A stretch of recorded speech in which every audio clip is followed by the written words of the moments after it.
712 ईस्वी। रेगिस्तान की तपती रेत पर घोड़े दौड़ रहे थे और इतिहास चुपचाप करवट ले रहा था। क्या हुआ था उस साल जिसने सिंध की किस्मत हमेशा के लिए बदल दी? उस समय अरब दुनिया में एक नई ताकत उभर रही थी, उम्मय्यद खिलाफत।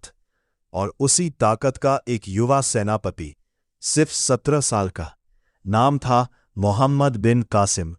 इतनी कम उम्र, लेकिन जिम्मेदारी बहुत बड़ी। उसे भेजा गया था सिंध को जीतने। कहानी शुरू होती है समुद्र से, जहां अरब व्यापारियों के जहाज लूट लिए गए। उम्मय्यद शासक अल-हज्जाज ने सिंध के राजा दाहिर से जवाब मांगा, लेकिन बात बनी नहीं। और फिर एक आदेश आया, सिंध पर चढ़ाई करो। मोहम्मद बिन कासिम अपनी सेना के साथ मकरान के कठिन रास्तों से गुजरा। रेगिस्तान की गर्मी, प्यास और खतरे सबको पार करते हुए वो सिंध की धरती तक पहुंचा। पहला बड़ा युद्ध, देबल का किला। ऊंची दीवारें, मजबूत किलेबंदी। लेकिन कासिम के पास था एक खास हथियार, मंगनल, एक शक्तिशाली गुलेल। एक सटीक वार और किले का झंडा गिर पड़ा। देबल अब उसके कब्जे में था। इसके बाद एक एक कर शहर गिरते गए।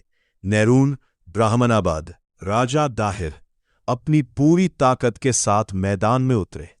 युद्ध भयंकर था, लेकिन अंत में दाहिर मारे गए और सिंध अरब शासन के अधीन आ गया। ये सिर्फ एक युद्ध नहीं था, ये एक बदलाव था जिसने इतिहास की दिशा बदल दी। मोहम्मद बिन कासिम ने शासन संभाला, कुछ स्थानीय लोगों को अपने धर्म का पालन करने की अनुमति दी, लेकिन सत्ता अब बदल चुकी थी। 712 ईस्वी, एक ऐसी तारीख जिसने एक नए युग की शुरुआत की, जब सिंध सिर्फ जीता नहीं गया, बल्कि इतिहास ने एक नया चेहरा पहन लिया।